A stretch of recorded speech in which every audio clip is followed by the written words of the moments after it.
여러분 오늘도 평안한 밤 보내셨습니까? 6월 25일 화요일 주님과 함께하는 완벽한 오늘 시작하겠습니다. 오늘은 어제에 이어서 시편 44편 9절부터 26절까지 주께서 하신다. 어제는 주께서 하셨다라는 제목이었는데 오늘은 주께서 하신다라는 제목으로 말씀을 나누어 보고자 합니다.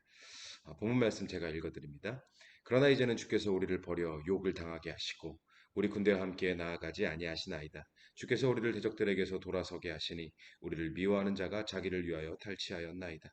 주께서 우리를 잡아먹힐 양처럼 그들에게 넘겨주시고 여러 민족 중에 우리를 흩으셨나이다. 주께서 주의 백성을 헐값으로 파시며 그들을 판값으로 이익을 얻지 못하셨나이다. 주께서 우리로 하여금 이웃에게 욕을 당하게 하시니 그들이 우리를 둘러싸고 조소하고 조롱하나이다. 주께서 우리를 뭇 백성 중에 이야깃거리가 되게 하시며 민족 중에서 머리 흔들림을 당하게 하셨나이다. 나의 능욕이 종일 내 앞에 있으며 수치가 내 얼굴을 덮었으니 나를 비방하고 욕하는 소리 때문이요 나의 원수와 나의 복수자 때문이니이다. 이 모든 일이 우리에게 임하였으나 우리가 주를 잊지 아니하며 주의 언약을 어기지 아니하였나이다. 우리의 마음은 위축되지 아니하고 우리 걸음도 주의 길을 떠나지 아니하였으나 주께서 우리를 승냥이의 처소에 밀어 넣으시고 우리를 사망의 그늘로 덮으셨나이다. 우리가 우리 하나님의 이름을 잊어버렸거나 우리 손을 이방 신에게 향하여 폈다면 하나님이 이를 알아내지 아니하셨으리이까. 무릇 주의 마음에 주는 마음의 비밀을 아시나이다. 우리가 종일 주를 위하여 죽임을 당하게 되며 도살할 양같이 여김을 받았나이다. 주여 깨소서 어찌하여 주무시나이까. 일어나시고 우리를 영원히 버리지 마소서. 어찌하여 주의 얼굴을 가리시고 우리의 고난과 압제를 잊으시나이까. 우리 영혼은 진토 속에 파묻히고 우리 몸은 땅에 붙었나이다. 일어나 우리를 도우소서. 주의 인자하심으로 말미암아 우리를 구원하소서. 아멘.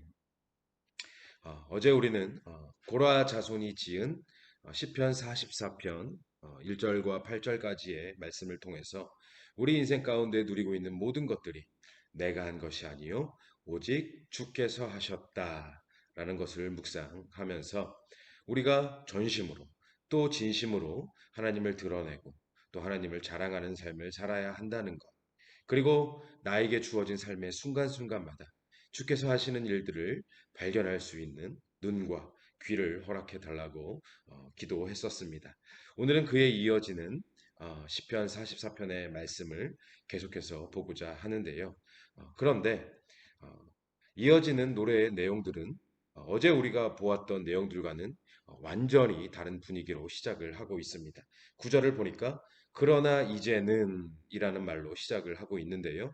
9절부터 16절까지의 노래의 내용을 이 요약을 해서 보면 그러나 이제는 주께서 우리를 버려 욕을 당하게 하시고 주께서 우리를 잡아먹힐 양처럼 그들에게 넘겨주시고 여러 민족 중에 우리를 흩으셨나이다. 주께서 우리로 하여금 이웃에게 욕을 당하게 하시니 그들이 우리를 둘러싸고 조소하고 조롱하나이다. 그리고 15절 나의 능욕이 종일 내 앞에 있으며 수치가 내 얼굴을 덮었으니 바로 앞에서 시인이 하나님을 향해서 진심으로 고백했던 그 감사와 찬송이 무색하게 이어지는 노래는 온통 괴로움과 고통과 절규로 가득하다라는 것이죠. 하나님의 은혜에 대한 기쁨과 감사의 노래가 그러나라는 단어를 시작으로 갑자기 절규의 노래, 고통의 노래로 바뀌었다는 것입니다. 여러분 지금 이게 어떤 상황이냐면요. 일단 이 시편 44편이 언제 지어졌는지를 봐야 하는데요. 정확하게 우리가 연대를 특정할 수는 없지만 시의 내용으로 보았을 때 이스라엘이 지금 이방 민족에게 침략을 당해서 탈취를 당하고 욕보임을 당하고 어, 백성들이 여기저기로 포로로 끌려가는 상황이 벌어진 것이죠. 그렇다면 이 시편 44편은 이스라엘이 황금기를 누렸던 다윗과 솔로몬 시대를 다 지나고 약 200여 년이 흘러서 아스루와 바벨론의 침공을 받고 완전히 멸망하게 된 그 시기에 지어진 것이라고 추측을 할 수가 있을 것입니다. 이 시기에 이스라엘이 얼마나 참혹했는지 성경에 상세히 기록이 되어 있는데요.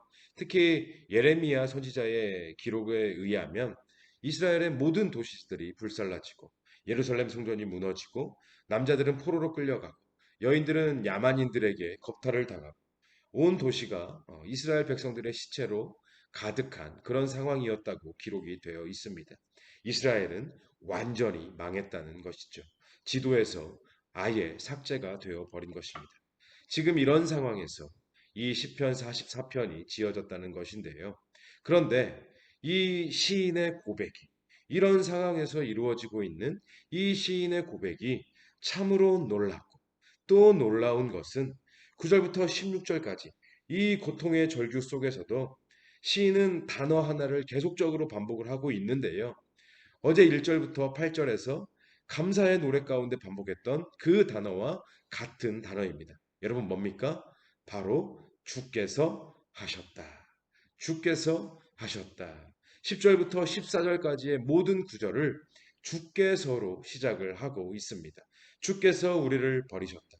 주께서 우리 군대와 함께 하시지 않았다. 주께서 우리에게서 돌아서셨다.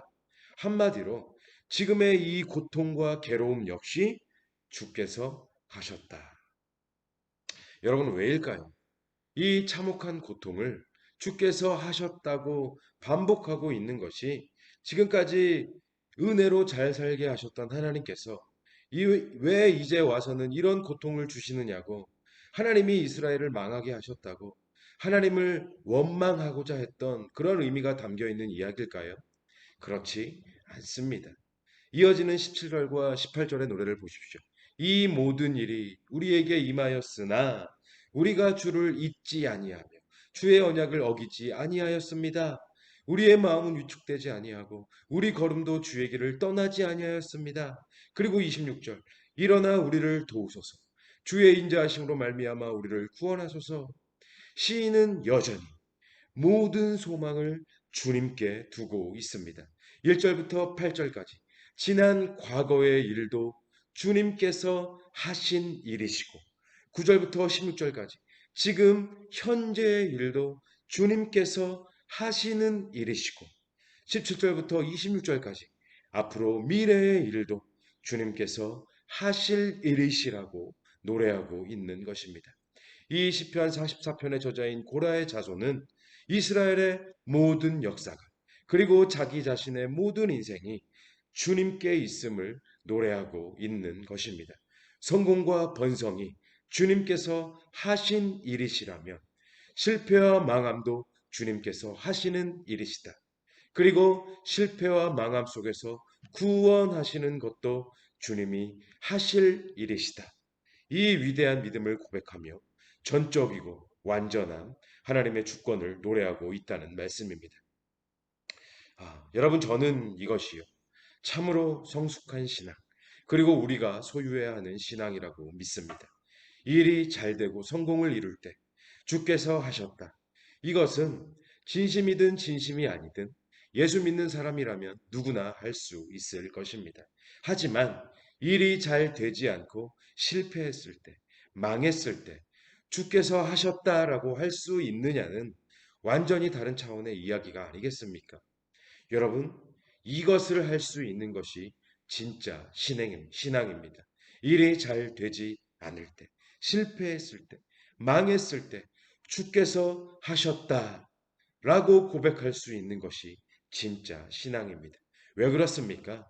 이것을 고백할 수 있는 신앙이라면 잘 된다고 해서 교만하지 않고, 잘 되지 않는다고 해서 좌절하지 않는, 상황에 따라 흔들리고 바람에 나는 겨와 같이 이랬다 저랬다 하는 신앙이 아니라 그 어떤 상황에서도 주님이 하실 일을 바라고 소망하며 반석 위에 깊게 뿌리 내린 굳건한 신앙이고 인생일 수 있기 때문입니다.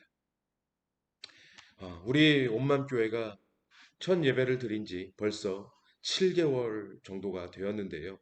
이 7개월 동안 하나님께서 저에게 정말 너무 많은 것을 깨닫게 하셨는데 그 중에서 가장 큰 깨달음은 하나님께서 온맘교회에 많은 성도들을 보내주시는 것만이 하나님이 하시는 일이 아니시라는 것이었습니다.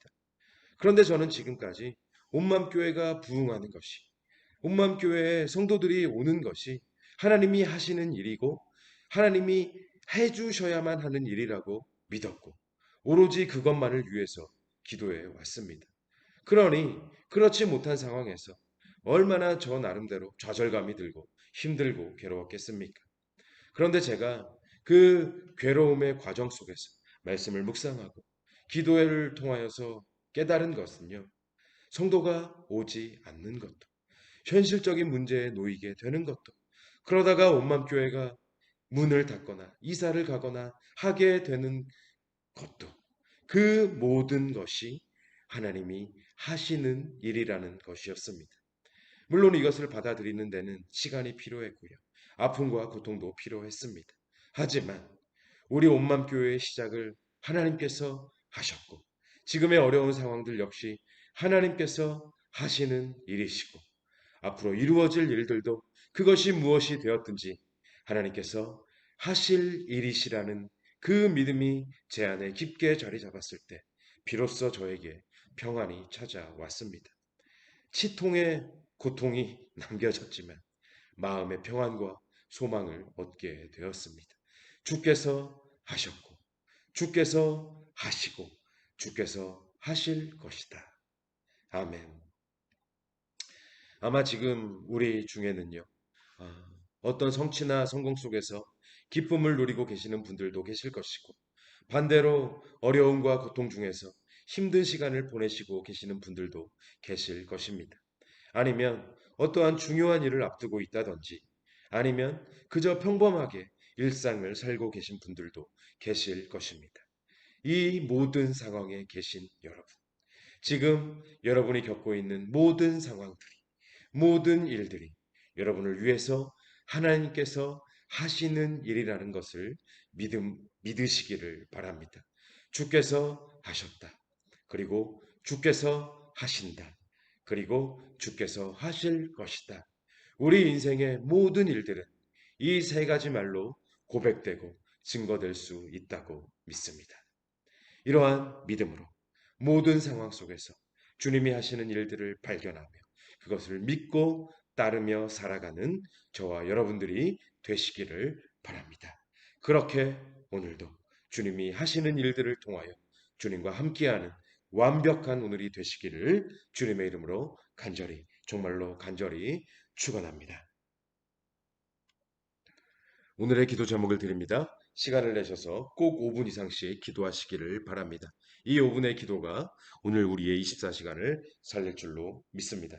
첫째, 나의 지나온 과거는 주님께서 하신 일이고, 나의 현재는 주님께서 하시는 일이시며, 나의 미래는 주님께서 하실 일이시라는 것을 진심으로, 전심으로 고백할 수 있는 믿음을 허락하여 주옵소서. 둘째, 나의 성공이 주님께서 하신 일이시듯 나의 실패 또한 주님께서 하시는 일이심을 깨닫게 하시고, 그 실패에서 구원하시는 일도 주님이 하실 일이심을 알게 하여 주옵소서. 셋째, 주어진 모든 상황 속에서 하나님의 주권과 일하심을 발견할 수 있도록 밝은 영안을 허락하여 주옵소서. 넷째, 오늘 주어진 한 날의 삶도 주님이 하시는 일들을 통하여서 주님과 함께하는 완벽한 한 날이 되게 하여 주옵소서. 이 기도 제목을 가지고 꼭 시간을 내셔서 기도하시기를 바랍니다. 기도하시겠습니다.